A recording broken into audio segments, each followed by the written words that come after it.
les élèves de la deuxième année baccalauréat, sciences mathématiques, sciences physiques et SVT, bonjour.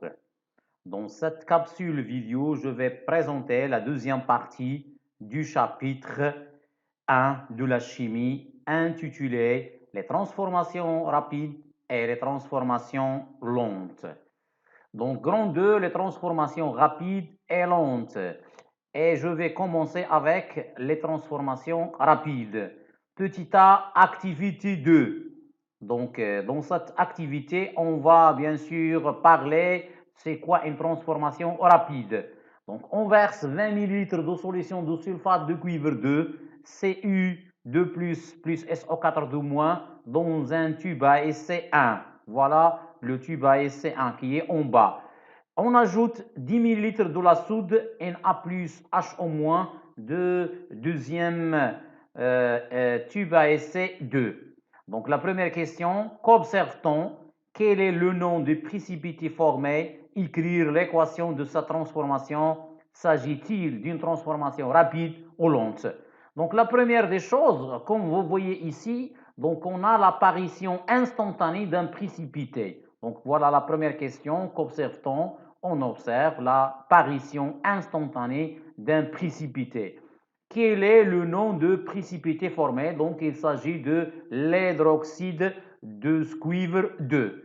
Quelle est bien sûr la formule chimique de ce précipité? C'est CuOH2. Écrire l'équation de cette transformation, bien sûr, Cu2 plus 2OH- va donner CuOH2, bien sûr, elle est solide.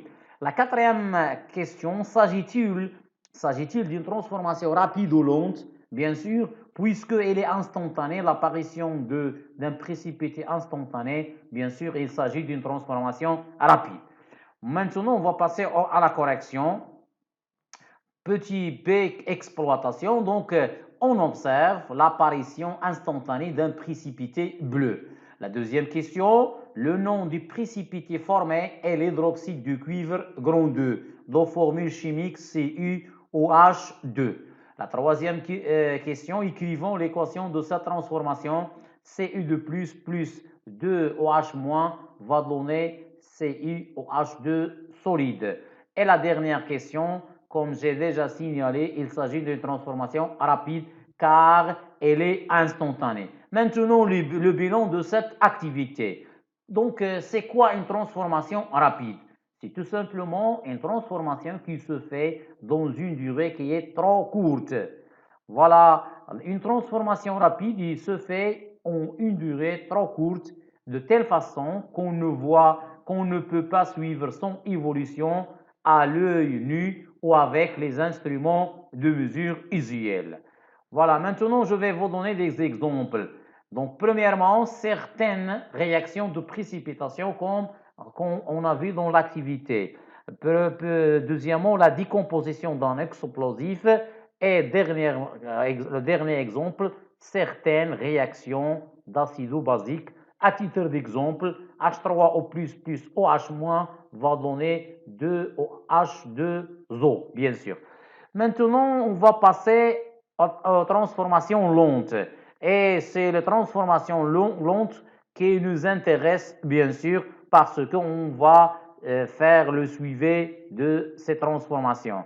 Donc, l'activité, bien sûr, l'activité 3, dans un bécher contenant une solution d'iodore de potassium K+, plus I-, acidifiée avec l'acide sulfurique, on lui ajoute une solution de l'eau oxygénée H2O2.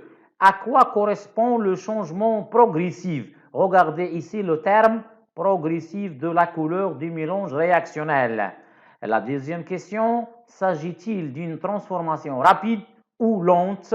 Et la dernière question, écrire l'équation bilan de la réaction sachant que les deux couples intervenants sont I2, I- et H2O2, H2O. Bien sûr, on va commencer avec la première question. À quoi correspond donc le changement progressif? Comme vous voyez ici dans l'image, on a ici jaune et après 10 minutes, on voit que on a un changement de la couleur du mélange réactionnel et après 20 minutes, on regarde, on remarque que, ou bien on constate que le mélange réactionnel, elle est devenue brune. Donc la première question, le changement progressif est dû, bien sûr, à la formation de I2. Elle est là. C'est un oxydant du premier couple, bien sûr. Donc la question 1, elle est claire. Donc le changement de la couleur du mélange réactionnel, elle est due principalement à la formation de diode qui est responsable à la couleur brune. Deuxième question, s'agit-il d'une transformation rapide ou lente? Bien sûr, il s'agit d'une transformation lente, bien sûr, parce qu'on a ici le changement progressif. Et la question numéro 3, écrire l'équation bilan, bien sûr, puisqu'on a une réaction à oxydoréduction, donc on va passer avec les deux demi-équations. La première demi-équation, c'est 2i- va donner I2 plus 2 électrons, et la deuxième demi-équation, H2O2 plus 2H plus 2 électrons va donner 2H2O, et on fait la somme pour trouver l'équation bilan. Voici la réponse. Donc, premièrement, le changement progressif de la couleur, elle est due à l'apparition progressive de diode I2 qui rend la solution jaune puis brune. La deuxième question, il s'agit d'une transformation lente car sa durée est importante. Et la dernière question, la première demi-équation H2O2 plus 2H plus 2 électrons va donner 2H2O. Et la deuxième demi-équation, 2i- va donner I2 plus 2 électrons. Donc, on va simplifier avec les électrons et on va trouver H2O2 plus 2i- plus 2H plus va donner 2H2O liquide plus I2. Bien sûr, le I2, il est ici parmi les produits et qui est responsable au changement de la couleur du mélange réactionnel. Maintenant, le bilan de l'activité. Le bilan de l'activité, bien sûr, c'est quoi une transformation lente? C'est tout simplement une transformation qui dure, bien sûr, qui a une durée importante de quelques secondes à quelques minutes, bien sûr. Donc, une transformation est dite lente lorsque son évolution dure de quelques secondes à plusieurs minutes et on peut suivre son évolution à l'œil nu ou bien en utilisant les instruments du laboratoire, bien sûr. Maintenant, on va passer aux exemples. Voilà, donc la formation de la rouille, bien sûr, l'oxydation de fer dans la rouille, donc la formation de la rouille est une transformation lente. Les réactions d'estérification et d'hydrolyse, ça, on va voir dans le dernier chapitre de la chimie pour cette année, la deuxième année baccalauréat. Et finalement, la fermentation alcoolique. Donc, ces trois exemples, ce sont des réactions lentes. Maintenant, on va passer à la troisième partie de ce chapitre. Ce sont les facteurs cinétiques. C'est quoi un facteur cinétique? Et bien sûr, quels sont les facteurs cinétiques qui ont une influence sur, bien sûr, la transformation d'une réaction chimique, la transformation d'un système chimique. Donc, on va commencer avec petit 1, influence de la concentration initiale d'un réactif. On va commencer avec l'activité numéro 4. Donc, ici, on prépare dans trois béchers des volumes différents, une solution d'acide sulfurique H2SO4 concentrée, ajoutée à une solution d'iodore de potassium K+, plus I-. Puis, on verse en même temps dans chaque bécher un volume d'une solution d'eau oxygénée H2O2. Ces solutions prennent la même couleur, jaune-marron, à 10 instants différents. Le tableau suivant résume ces résultats, bien sûr. Voilà le tableau. Donc, dans le tableau, on a la concentration initiale du I-, H2O2, H+, et la durée. Regardez pour le bécher numéro 1. La concentration de I-, c'est 0,02 mol par litre. La concentration de l'eau oxygénée, c'est 0,01 qu'on va garder constante. Regardez ici. Donc, il a la même valeur. La même chose pour H+, 0,1, 0,1, 0,1. Mais on va varier, bien sûr, la concentration initiale de I-. Donc, ici, 0,02. Dans le Becher 2, c'est 0,04. Et dans le Becher 3, c'est 0,08.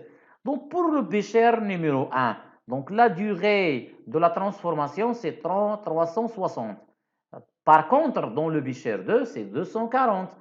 Et dans le troisième Becher, c'est 180. Pourquoi ici dans le Becher 3, la durée a diminué? Bien sûr, il est clair que lorsqu'on a augmenté ici la concentration de I-, donc la durée a diminué. Donc on va faire maintenant, on va passer aux questions. L'écriture, écrire l'équation bidon de la réaction, c'est la même réaction qu'auparavant. Donc, c'est la réaction de I- avec le H2O2. Donc, voilà. Donc, la première demi-équation, c'est H2O2 plus 2H plus 2 électrons va donner 2H2O. Et la deuxième demi-équation, c'est 2I- plus va donner I2 plus 2 électrons. On va simplifier par les électrons pour trouver cette équation bilan. C'est la réaction entre l'eau oxygénée et, bien sûr, les ions de iodore. Bien sûr, va donner 2H2O liquide plus I2. Donc, le I2 qui est formé ici, il est responsable sur le changement de la couleur. En comparant la durée, en liant avec les concentrations initiales, on déduit l'effet de la concentration initiale sur la vitesse de la réaction. Donc, elle est claire, donc il est très clair que lorsqu'on augmente la concentration de l'un des deux réactifs, bien sûr, on aura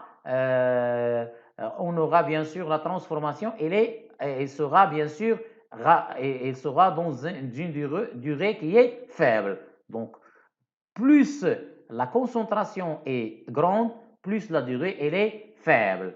Voilà. Donc, d'après le tableau, on constate que lorsque la concentration initiale du réactif I- ici augmente, donc il manque un augmente ici, la durée de la transformation diminue. Donc, ça veut dire augmentation de la vitesse. Donc, je passe maintenant au bilan. Donc, je vais commencer avec la définition d'un facteur cinétique. Donc, un facteur cinétique est une grandeur qui modifie la durée nécessaire pour atteindre l'état final d'un système chimique. Donc, à titre d'exemple, on va voir ici deux facteurs cinétiques, à savoir la température et la concentration. Donc, l'activité qu'on est en train de faire, donc, elle traite le facteur cinétique, c'est la concentration en réactif à l'état initial.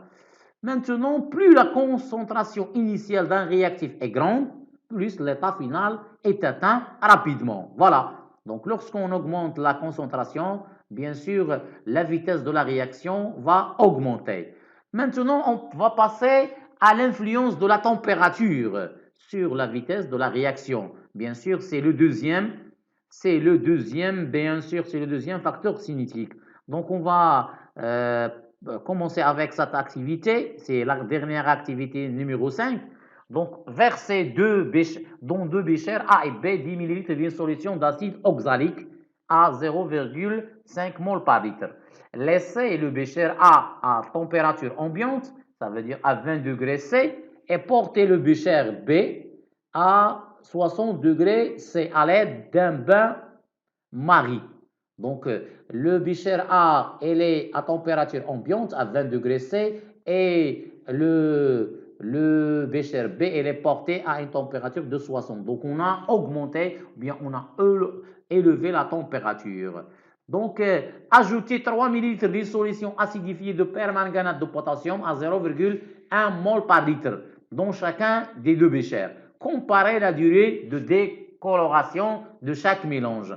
Donc, il est clair d'après cette figure, donc il est clair que, bien sûr, on a changement de couleur si on compare le bécher A et le bécher B. Pourquoi? Parce que ici, on a augmenté la température. Donc, les deux béchers ont la même composition chimique, mais on a des couleurs différentes. Pourquoi? Parce que on a ici, pour le bécher B, on a porté à une température de 60 degrés C, tandis que le bécher A, elle est à la température ambiante.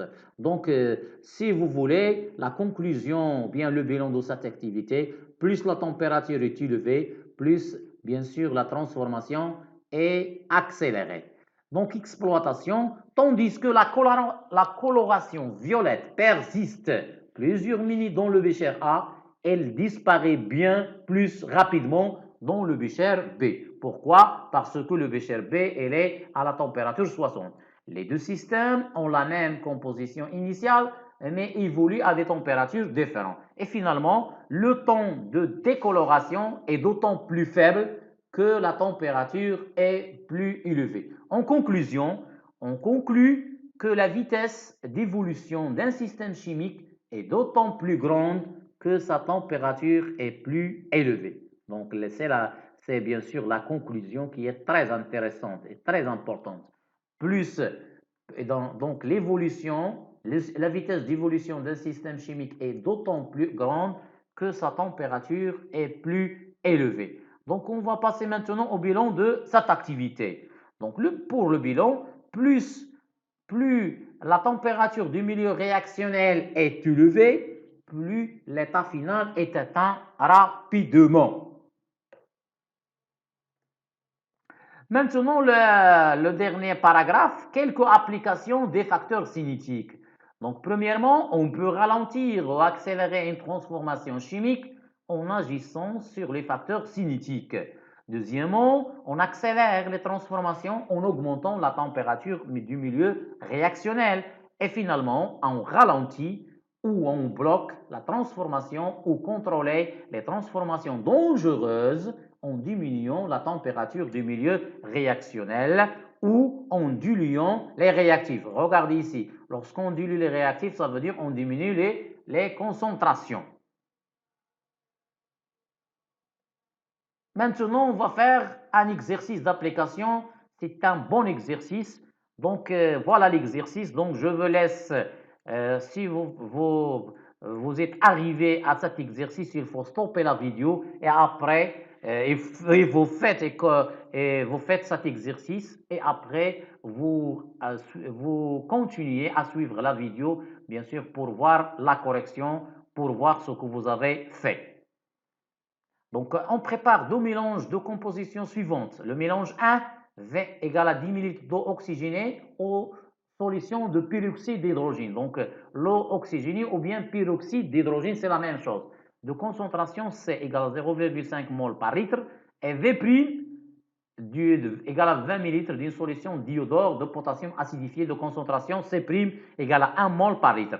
Voilà le mélange 1. Le mélange 2, V égale à 10 ml toujours d'eau oxygénée et la concentration est la même, mais V' égale à 20, mais pour V' d'une solution d'iodore de potassium acidifié de concentration C' égale à 0,5. Donc il est faible par rapport à le premier mélange. La température des solutions est 20 degrés C, donc ça veut dire en l'ambiance.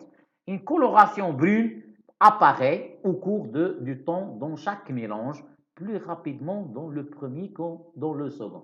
Ça veut dire le mélange 1 va apparaître, la couleur, elle est d'une manière rapide par rapport au deuxième.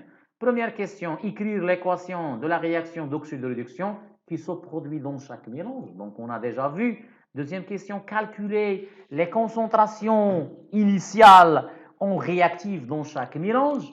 Et troisième question, interpréter les observations expérimentales. Et la quatrième question, si à un moment donné, on avait versé de l'eau glacée dans le mélange 1, parce que le mélange 1 il est plus rapide. Qu'aurait-on observé comment s'appelle un tel procédé et voilà les données. Donc les deux couples I2, I-, H2O2, H2O, le diode en solution aqueuse est de couleur brune. Maintenant, passons à la correction.